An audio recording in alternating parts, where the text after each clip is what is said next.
Subscribe பட்டனை அமுக்குங்க, bell பட்டனை அமுக்குங்க. வாழ்க வளமுடன். இப்படிக்கு பாட்டி வைத்தியம். வணக்கம்ப்பா, உங்கள் பாட்டி பேசுகிறேன்.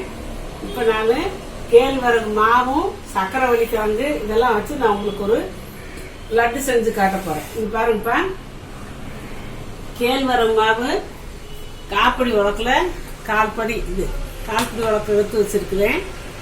2 சக்கரை கிழங்கு வேக வச்சு எடுத்து வச்சுருக்கேன். இது 1/4 கிலோ வெல்லத்தை தட்டி வச்சிருக்கேன். 1 கப்பு வேர்க்கடலை பருப்பு நல்லா ப்ரௌன் கலர் நல்லா வறுத்துருக்கேன். மணல் போட்டு கடலை அந்த வேர்க்கடலை பருப்பை வறுத்து தோல் எடுத்துட்டு வச்சிருக்கேன்ப்பா. எள்ளு, கருப்பு எள்ளு இந்த 1 கப் அளவுக்கு வறுத்து வச்சிருக்கேன். இப்போ நம்ம இதை புட்டை அவிச்சுக்கிற போகிறோம்.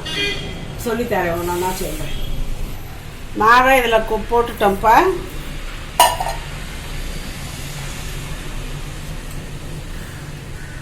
எப்போவுமே உப்பு போட்டு பிணையணும்.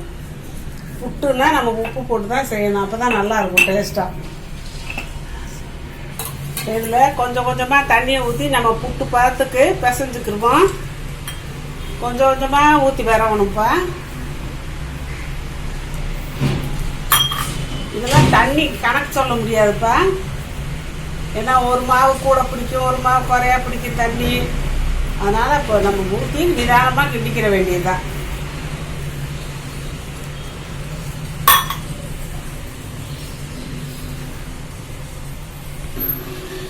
இப்போ புட்டுக்கு நல்லா பெசரியாச்சுப்பா. கொஞ்சம் ஈரப்பதமாகத்தே இருக்கட்டும், ரொம்ப வரன்னு இருக்கக்கூடாது. இந்த மாதிரி பெசரியாச்சு. இப்போ நான் என்ன செய்கிறேன் பாருங்கள். இப்போ இட்லி பாத்திரத்தில் தண்ணியை ஊற்றி வச்சுருக்கேப்பா. தண்ணி நல்லா கொதிக்கணும். நம்ம ஒன்றா ப்ராசஸ் பண்ணுவோம். இது மேலே தட்டை வச்சுருவோம். தண்ணி சூடாகிக்கிட்டு இருக்கு, கொதிச்சிரும். இப்போ நான் செய்ய போகிறேன்.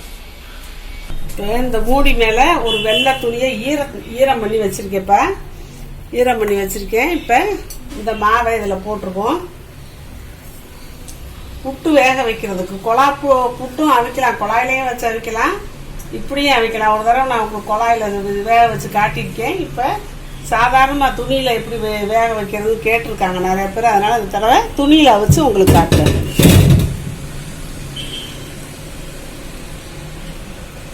பரப்பி விட்டுப்பா. இது மூடி வச்சிடணும்.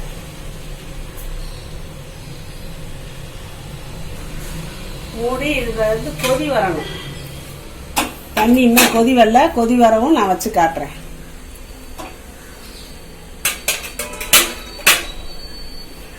இந்த கொதி வரப்போகுதுப்பா. ஒன்று இந்த கொப்பளிச்சுட்டு வருதில்ல, ஆவியெல்லாம் வருதில்ல. இப்போ நான் செய்ய போகிறேன் பாருங்க. இதை எடுத்து இந்த இட்லி தட்டியில் இப்படி வச்சாச்சு. இட்லி தட்டு மேலே வச்சு உள்ளே வச்சிடலாம்ப்பா.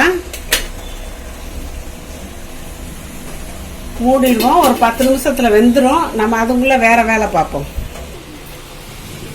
இப்போ இந்த மிக்சி ஜாரு நல்லா காஞ்சிருக்குது சுத்தமாக. இப்போ இதில் போட்டு இந்த வேர்க்கடலை பருப்பை ரொம்ப நைஸாக அடிக்கக்கூடாது, சும்மா அப்படி திரியாக நம்ம அடிச்சுக்கலாம்.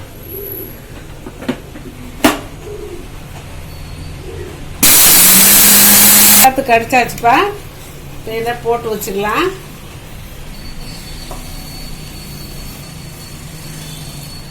இந்த எள்ளு சும்மா ஒரு அடி தான் அடிக்கணும். அது எள்ளு கண்ணுக்கு தெரியணும், ஆனால் லேசாக அடிபட்டுருக்கணும். அது மாதிரி இப்போ பாருங்க, ஒரே ஒரு இதுதான். அந்த மஞ்சள் பட்டனை வச்சு ஒரு அமுக்குவே, அவ்வளோதான் முடிஞ்சிச்சு. இந்த அரையும் பதியமாக இருக்குல்லப்பா, இப்படி தான் இருக்கணும். அப்போ தான் எள்ளு நம்ம சாப்பிடும் போது நறுக்கு நல்லா இருக்கும். இந்த லெவலுக்கு இருக்கணும்.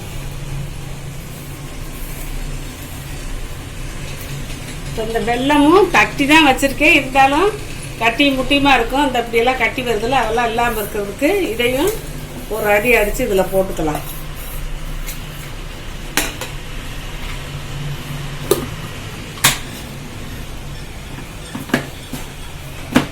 வெல்லத்தை நல்லா அடிச்சுட்டேப்பா.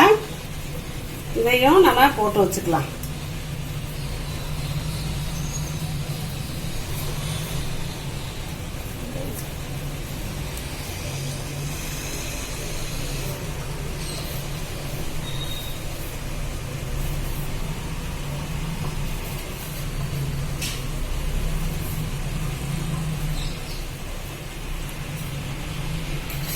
இதை நம்ம பிரட்டி வச்சுக்கலாம்ப்பா.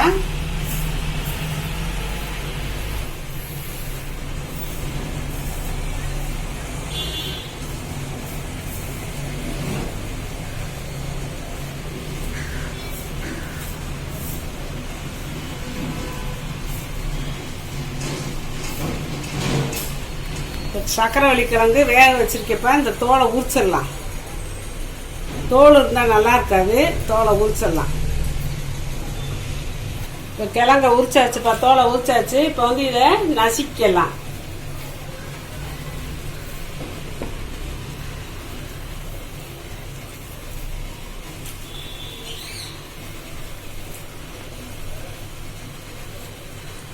நல்லா மாவா நசிக்கணும்ப்பா.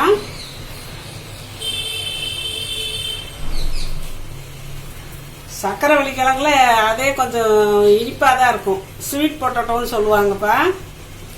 இதே கொஞ்சம் இனிப்பாக தான் இருக்கும். இது அவ்வளோ நல்லது உடம்புக்கு.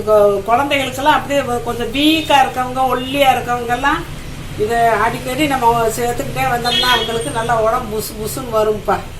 வீக்காக இருக்க குழந்தைகளுக்கு இந்த சக்கரவள்ளி கிழங்கு அவ்வளோ நல்லது. இப்போ கொடுத்தா சாப்பிடுவாங்களா? வெறும் இதை கொடுத்தா சாப்பிட மாட்டாங்க. நம்ம இந்த மாதிரி செய்யும்போது ராகி மாவில் வந்து கால்சியம் இருக்குது, வெல்லத்தில் அயன் இருக்குது, எள்ளில் அயன் இருக்குது, கால்சியம் இருக்குது, வேர்க்கடலை பருப்பில் எல்லா சத்தும் இருக்குது. நம்ம எல்லாம் கலந்து கொடுக்கல சத்தான ஒரு உணவு கிடைக்குதுப்பா.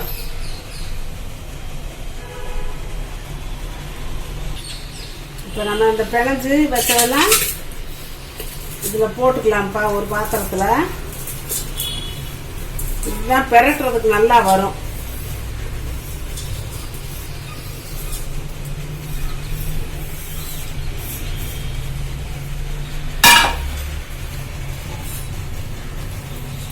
நல்லா இந்த கலவையை வந்து நம்ம பெரட்டி விட்டுக்கலாம். இது ஒன்று போல பெரட்டிட்டோம்னா அப்புறம் அந்த மாவு வெந்த பிறகு, ராகி மாவு வெந்த பிறகு, கேழ்வரகு மாவு வெந்த பிறகு போட்டு அதையும் கிண்டி உருண்டை பிடிக்கிறதுக்கு பக்குவமாக இருக்கும்.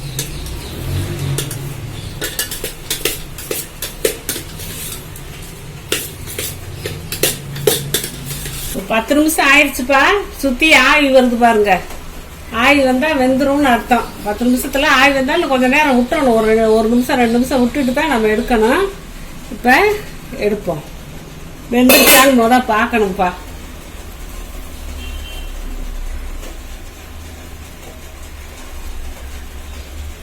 இப்படி பார்த்தோம்னா மாவு வேகலைன்னா வெள்ளை வெள்ளையாக தெரியும்.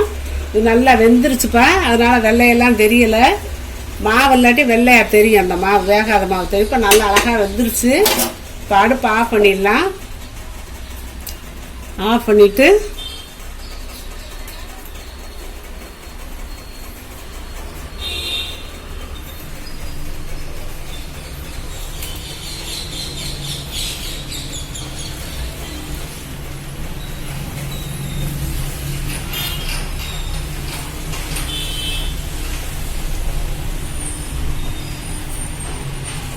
அந்த கலவை கூட நம்ம சேர்த்துக்கிறோம்.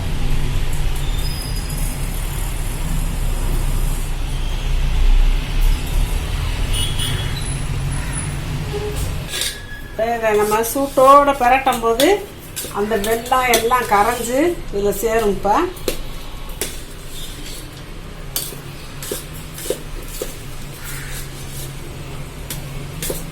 நல்லா பிரட்டணும். ஒன்று போல பிரட்டிக்கலாம்ப்பா. கிட்ட போதே வாசம் கம்மன்னு இருக்குப்பா. அவ்வளோ டேஸ்டாக இருக்கும் இந்த உருண்டை. உடம்புக்கு சரியான ஹெல்த்தி.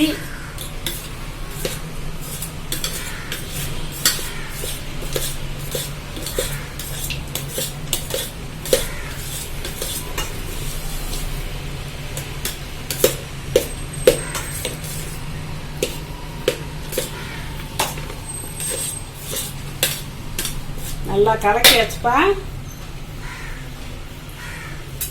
இப்போ பாட்டி உருண்டை பிடிக்கிறேன்.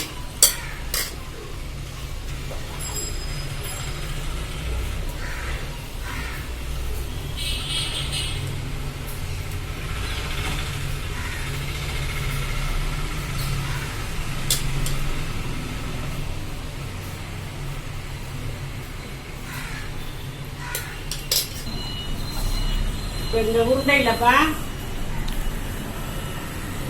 ராகி மாவில் வந்து கேழ்வரகு மாவில் வந்து கால்சியம் சத்து ஃபுல்லாக இருக்குது, ஃபைபர் சத்தும் இருக்குது, நல்லா ஃபைபர் இருக்குது. அப்புறம் இது வெள்ளத்தில் வந்து இரும்பு சத்து இருக்குது, கருப்பு எள்ளில் இரும்பு சத்து இருக்குது. இது சக்கரவள்ளி கிழங்குல எல்லா சத்தும் இருக்கும். உடம்பு புஷ்டியாக வர்றதுக்கு குழந்தைகளுக்கு நல்லா சேர்த்துக்கலாம். இதெல்லாம் சேர்த்து வெல்லமும் போட்டு நல்லா பிசைஞ்சு வச்சிருக்கிறதுனால 2 நாளைக்கு வச்சுக்கலாம். அப்போ இனிப்பு இருக்கிறதுனால கிடாது. இன்னைக்கு செஞ்சோம்னா இன்னைக்கு சாப்பிட்டு நாளைக்கு கூட வச்சுக்கலாம். அப்படியே செஞ்ச உடனே ஃப்ரெஷ்ஷாக ஆளுக்கு 4 உருண்டை சாப்பிட்டு பசங்களை விளையாடுறதுல ரொம்ப விளையாடிட்டு வருவாங்க. எல்லாருமே பெரியவங்க சின்னவங்க வயசானவங்க எல்லாருமே இதை சாப்பிடலாம். இந்த அனிமிக் இருக்கு பார்த்தியா, அந்த அனிமிக் இருக்கவங்களாம் இதை அடிக்கடி செஞ்சு சாப்பிட்டா ரொம்ப நல்லதுப்பா. இந்த மாதிரி செஞ்சு நீங்கள் அடிக்கடி பிள்ளைகளுக்கு கொடுங்க. இனிமேல் வந்து உங்களுக்கு சக்கரவள்ளி கிழங்கு சீசன் வருது.